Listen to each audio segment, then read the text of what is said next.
Wall Street sedang panik dan masalah ini bermula 6,000 batu jauhnya.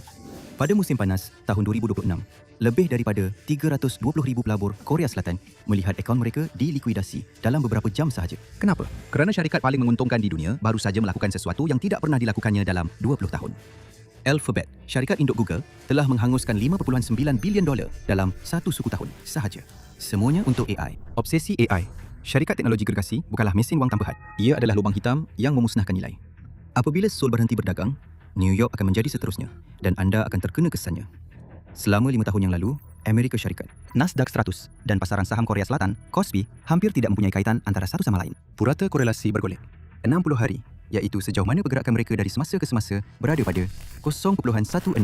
Ia sebenarnya hanyalah bunyi latar belakang sahaja. Menjelang pertengahan 2026, ia melonjak, meningkat kepada antara 0.46 dan 0.50.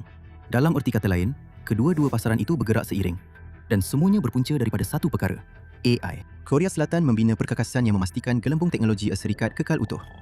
Setiap malam, Wall Street tidur dan syarikat seperti Samsung dan SK Hynix mula berdagang. Pendapatan mereka, unjuran mereka, panik mereka, semuanya muncul di skrin dagangan pelabur Amerika apabila mereka selesai minum kopi. Apabila pedagang AS melihat penurunan besar dalam bekalan perkakasan Asia, ia mempengaruhi tingkah laku mereka sendiri. Jika syarikat-syarikat itu menghadapi masalah, ia mencetuskan reaksi berantai yang memberi kesan kepada syarikat seperti Alphabet yang sedang mencuba tetapi gagal untuk meraih manfaat daripada projek infrastruktur AI. Bursa saham Korea adalah penunjuk untuk kesihatan keseluruhan sektor AI dan penunjuk itu baru sahaja mendatar sepenuhnya. Di sebalik semua ini ialah Google menghanguskan tunai sebanyak $5.9 bilion. Ia mendedahkan satu ilusi kitaran, satu gelung tertutup di mana gergasi teknologi mencipta permintaan mereka sendiri. Nvidia membuat chip fizikal yang menggerakkan hampir setiap sistem AI utama di dunia. Pada tahun 2025, Nvidia melabur $100 bilion ke dalam OpenAI. OpenAI menggunakan sebahagian besar wang itu untuk membeli chip Nvidia. Wang tunai keluar dan wang tunai masuk semula. Pendapatan Nvidia kelihatan kukuh. OpenAI kelihatan mempunyai modal yang mencukupi. Penilaian meningkat. Tetapi kitaran tertutup ini bermakna mereka tidak memerlukan pelanggan yang membayar pun untuk membuat lembaran imbangan kelihatan baik. Itulah bahagian penting untuk pelabur dan pemegang saham. Mereka melihat aliran masuk dan keluar wang tunai dan mereka melihat keyakinan terhadap sistem AI menjadikan mereka lebih cenderung untuk melaburkan wang mereka sendiri ke dalam syarikat-syarikat yang serupa. Masalah yang sama itu bukan sekadar pelaburan, tetapi juga berkaitan dengan masa pulangan. Tidak seperti pelaburan tradisional di mana orang menjangkakan untuk melihat pulangan dalam setahun atau 2 tahun, ramai pelabur AI percaya pulangan sebenar hanya akan diperoleh dalam 3 atau bahkan 5 tahun akan datang. Hype itu membawa kepada sebab kedua, mengapa pelaburan AI begitu berleluasa. FOMO. Para pelabur mahu masuk awal. Jika mereka tidak berbuat demikian, orang lain akan mendapat keuntungan dan itu boleh mencecah jutaan. Nvidia bukan satu-satunya yang menggunakan strategi ini. Microsoft telah melaburkan berbilion-bilion dalam OpenAI dan wang itu kembali semula kepada Microsoft dalam bentuk kontrak pengkomputeran awan.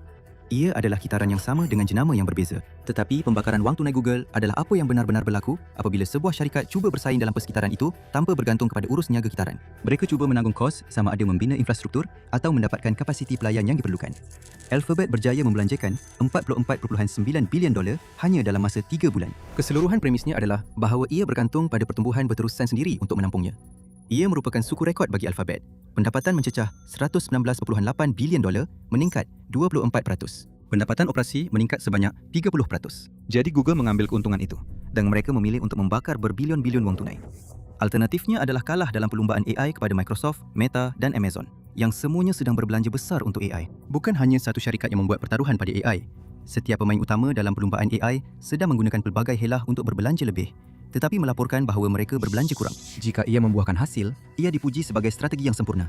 Satu pertaruhan yang dikira dengan teliti dan berjaya. Tetapi sementara semua wang itu hilang ke dalam pusat data, satu lagi perkembangan sedang berlaku dan ia menjadikan keadaan di Korea jauh lebih teruk. Satu laporan muncul bahawa sebuah syarikat tempatan Cina yang berpangkalan di Shanghai sedang membina mesin litografi ultraviolet dalam DUV mereka sendiri, iaitu peralatan yang digunakan untuk menghasilkan semikonduktor canggih. Menurut laporan itu, syarikat tersebut merancang untuk membina 5 mesin ini pada tahun 2026 dan 20 lagi pada tahun berikutnya.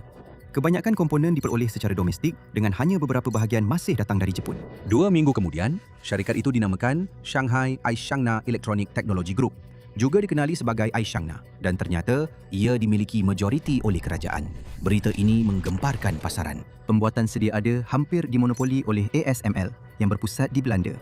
Ia merupakan pembekal utama bagi kedua-dua mesin litografi ultraviolet dalam atau DUV dan ultraviolet melampau atau EUV. Ini adalah alat yang sebenarnya mengukir litar pada chip pada skala yang diukur dalam nanometer. Daripada kedua-duanya, DUV dianggap kurang mengagumkan dari segi teknologi, tetapi ia masih memberikan hasil. Tetapi, ASML telah dihalang daripada menjual sistem EUV paling canggihnya kepada China. Walaupun Aishang membuat versi yang kurang maju secara domestik, ini bermakna China tiba-tiba bebas daripada larangan ekspor yang dikenakan yang mengekang potensi industri besarnya. Apabila laporan mengenai kewujudan Aishang dikeluarkan, harga saham Samsung Electronics dan SK Hynix jatuh lebih daripada 10% dalam satu sesi. Tokyo Electron dan TSMC turut jatuh bersama mereka, dan ketakutan itu bukanlah sesuatu yang abstrak. Selama bertahun-tahun, anggapannya ialah sekatan harta intelek dan kawalan ekspor telah menyebabkan China ketinggalan bertahun-tahun dalam peralatan yang diperlukan untuk membuat chip canggih. Penganalisis menganggarkan jurang itu sekitar 7 hingga 10 tahun. Tetapi pasaran segera bertindak balas terhadap kemungkinan bahawa China mungkin menutup jurang itu jauh lebih cepat daripada yang dijangkakan. Tetapi ada satu lagi sisi kepada perkara ini yang membuatkan para eksekutif bimbang. Selama bertahun-tahun, syarikat-syarikat China telah menawarkan bonus tanda tangan yang lumayan untuk memikat jurutera dari Samsung dan pembuat chip Korea yang lain. Mereka telah mengimport pengetahuan dalaman yang terkumpul selama berdekad-dekad dengan mengambil seorang pekerja pada satu masa. Lee Byung-chul, seorang fellow penyelidik di Institut Suzhou, telah menyatakan bahawa teknologi DRAM Samsung dan SK Hynix sudah pun dibocorkan ke China. Beliau juga percaya bahawa satu cubaan berasingan untuk membocorkan teknologi pembungkusan HBM telah berjaya dikesan sebelum ia tersebar. Itu hanya separuh daripada masalahnya. Perang saudara sedang meletus dalam industri teknologi Korea Selatan. Samsung sedang memerhati jurutera chip mereka, otak di sebalik perkakasan, secara terbuka meninggalkan syarikat untuk menyertai SK Hynix. Keuntungan AI yang luar biasa telah digunakan sebagai senjata dengan pakej bonus yang sangat lumayan, sehingga $500,000 ditawarkan untuk memancing pekerja pesaing. Syarikat yang sepatutnya mempertahankan kelebihan semikonduktor Korea terhadap China, kini langsung tidak berdaya apabila bakat mereka sendiri menyertai pesaing tempatan. Ia tidak menyalahi undang-undang dan perkara ini bukanlah sesuatu yang baru. Pengintipan korporat, perang bakat dan program litografi domestik China kini mengancam industri AI Korea Selatan, dan pasaran AI global bergantung kepada sebuah negara yang tiada pelan sandaran. Jika alternatif murah dari China mula menggugat monopoli tersebut, seluruh asas keuangan yang dibina oleh gergasi AI Amerika akan runtuh. Tetapi China tidak berhenti di situ sahaja. China mempunyai satu lagi pilihan, dan ia boleh membanjiri pasaran global dengan chip murah untuk menghancurkan Korea Selatan. Atau China boleh melarang ekspor chip sepenuhnya, membiayai industri AI mereka sendiri dan merampas pasaran yang mempunyai lebih daripada 1 bilion orang. Bagi sebuah industri yang bergantung sepenuhnya kepada spekulasi, itu adalah satu masalah besar kerana AI bukanlah produk yang sudah siap. Pada tahun 2023, pengerusi Alphabet John Hennessy memberitahu Reuters bahawa satu interaksi dengan model bahasa besar memerlukan kos 10 kali ganda lebih tinggi berbanding carian tradisional. Apabila angka-angka dikira, kos tambahan untuk carian AI boleh mencecah $6 bilion setahun. Google mengatakan kos setiap pertanyaan itu telah menurun dengan ketara sejak itu, sehingga 33 kali lebih rendah apabila perkakasan dan model menjadi lebih cekap. Tetapi ini hanya membawa kepada satu lagi masalah. Kos yang dikurangkan bermakna produk itu digunakan dengan lebih kerap, dan itu bermakna menggunakan lebih banyak sumber. Ini hanyalah satu contoh paradoks Jevon. Apabila teknologi menjadi lebih cekap, kita tidak menjimatkan sumber. Kita hanya menggunakannya lebih banyak. Pada tahun 2025, laporan alam sekitar Google sendiri mengakui bahawa pelepasannya telah meningkat sebanyak 50% berbanding tahun 2019 sebelum trend AI bermula. Gergasi teknologi sedang memusnahkan dunia untuk melindungi produk yang tiada tujuan yang jelas. Menurut tinjauan S&P Global Market Intelligence, 42% syarikat telah meninggalkan kebanyakan inisiatif AI mereka pada tahun 2025. Itu lebih daripada 2 kali ganda berbanding 17% yang direkodkan pada tahun sebelumnya. Secara purata, organisasi membatalkan hampir separuh daripada projek bukti konsep AI mereka sebelum projek tersebut sampai ke peringkat pengeluaran. Bajet telah diluluskan, projek perintis dibina, demo mendapat tepukan di bilik mesyuarat, dan kemudian tiada apa-apa yang benar-benar dilancarkan. Corak ini pernah berlaku sebelum ini. IBM menghabiskan bertahun-tahun dan berbilion dolar membina Watson Health menjadi sesuatu yang sepatutnya menjadi revolusi dalam perubatan berasaskan AI. Ia sepatutnya membaca imbasan lebih pantas daripada pakar radiologi dan merujuk pilihan dawatan. Sebaliknya, projek itu dijual secara berasingan pada tahun 2022 sebelum LLM AI arus perdana menarik perhatian orang ramai. Watson Health gagal kerana walaupun mempunyai keputusan yang kukuh dalam ujian, tiada syarikat yang dapat melihat bagaimana ia boleh menjana keuntungan untuk mereka. IBM juga mewajibkan mana-mana pembeli berpotensi untuk meninggalkan teknologi sedia ada mereka dan menggunakan Watson, yang pada dasarnya memaksa mereka untuk hanya menggunakan satu penyelesaian. Penilaian bernilai trilion dolar itu semuanya berasaskan satu penipuan. Pertumbuhan yang tidak terkawal ini berpunca daripada pelaburan yang membawa kepada lebih banyak pelaburan. Ia seperti karusel korporat. Jadi, siapa sebenarnya yang menanggung kerugian apabila leverage mula terurai? Ingat pelabur runcit Korea dan 360,000 akaun yang dilikuidasi itu? Sebenarnya, 62% daripada mereka adalah milik individu di bawah umur 35 tahun. Mereka ini adalah golongan muda yang meminjam wang kerana pasaran telah meningkat dengan cara yang terasa kurang seperti pelaburan dan lebih seperti satu permainan yang semua orang sedang menang. Apabila leverage itu berpatah balik, kesannya terkena mereka yang paling kurang kemampuan untuk menanggungnya. Ada antara mereka kini terpaksa berhutang kepada broker lebih banyak daripada nilai asal pelaburan mereka. Perkara ini turut memberi kesan kepada Amerika. Sebahagian besar simpanan persaraan-persara A seperti yang berada dalam dana indeks dan akaun 401k tertumpu pada syarikat-syarikat berasaskan AI yang membakar wang tunai pada kadar rekod. Apabila anda menyumbang ke dalam akaun persaraan tanpa memilih saham individu, sebahagian daripada wang itu akan mengalir ke dalam cita-cita AI, sekumpulan kecil syarikat, sama ada anda suka atau tidak. Pelaburan pasif sepatutnya menjadi pilihan yang selamat dan membosankan selepas kejatuhan.com. Kejatuhan permahan 2008 mengajar satu generasi supaya tidak berjudi pada saham individu. Sebaliknya, indeks itu sendiri menjadi pertaruhan yang tertumpu. Dan terdapat dana pencen. Akaun persaraan sektor awam yang menyokong guru, pekerja majlis perbandaran dan pesara kesatuan telah meningkatkan pendedahan mereka kepada indeks tertumpu AI yang sama. Ini adalah antara garis kelemahan yang paling besar kesannya dan paling kurang kelihatan yang wujud dalam keseluruhan dagangan ini.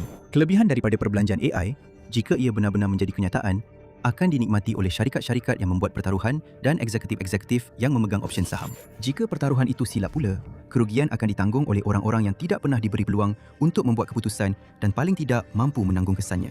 Itulah bahagian yang sering diabaikan setiap kali cerita ini diceritakan dalam bentuk kod saham dan mata indeks. Kejatuhan bukan sekadar nombor di skrin. Ia adalah pemindahan risiko. Risiko itu dipindahkan daripada orang yang memilih untuk mengambilnya kepada orang yang tidak memilih.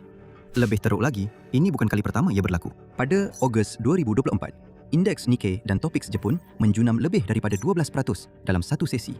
Kejatuhan satu hari paling curam sejak tahun 1987. Pencetusnya ialah kenaikan kadar faedah mengejut daripada Bank Jepun yang menyebabkan yen melonjak. Ia memaksa penutupan paksa secara mendadak terhadap apa yang dipanggil sebagai carry trade, di mana pelabur telah meminjam yen murah untuk membiayai pertaruhan ke atas aset seperti saham teknologi Amerika. Apabila yen mengukuh, para pelabur itu terpaksa menjual untuk menutup posisi mereka, yang menyebabkan yen semakin tinggi sekaligus mencetuskan lebih banyak penjualan paksa. Pada hari yang sama, Kospi Korea jatuh lebih daripada 8% dan dagangan dihentikan seketika.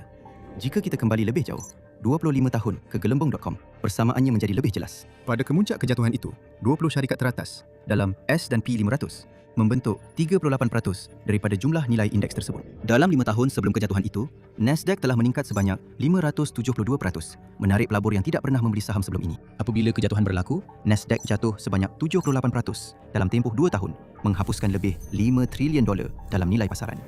Ia tidak mencapai paras tertinggi lamanya selama 15 tahun. Hari ini, 20 syarikat teratas dalam SP 500 menyumbang lebih daripada separuh daripada jumlah nilai indeks itu, dengan kira-kira 10 daripadanya berkait secara langsung dengan AI dan semikonduktor. Alasan yang diberikan oleh pelabur untuk terus memegang saham hampir sama seperti tahun-tahun 2000.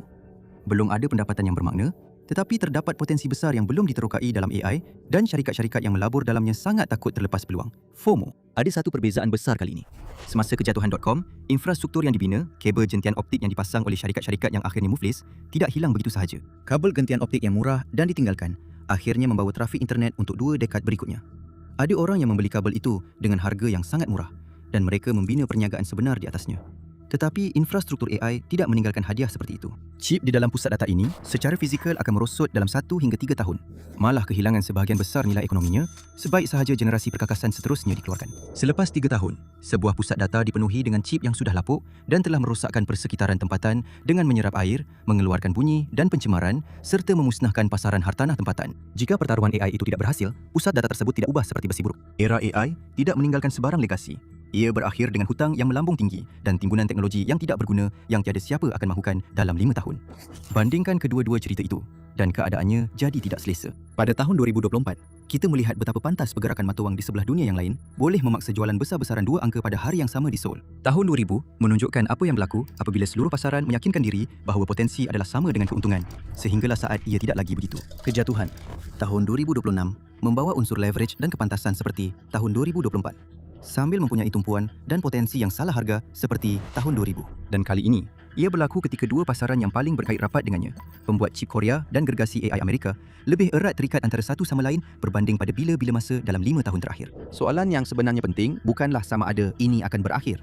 Gelembung sentiasa akan berakhir. Soalannya ialah, siapa yang masih bertahan apabila leverage akhirnya kehabisan tempat untuk bersembunyi, dan siapa yang akan menerima bil yang mereka tidak pernah setuju untuk bayar. Dan China mungkin sudah bersedia untuk mengutip sisa-sisanya. Untuk mengetahui lebih lanjut, tonton apa yang China faham tentang AI yang Amerika Syarikat tidak faham. Untuk melihat bagaimana ia bersedia menggoncang sektor teknologi, atau klik pada video ini.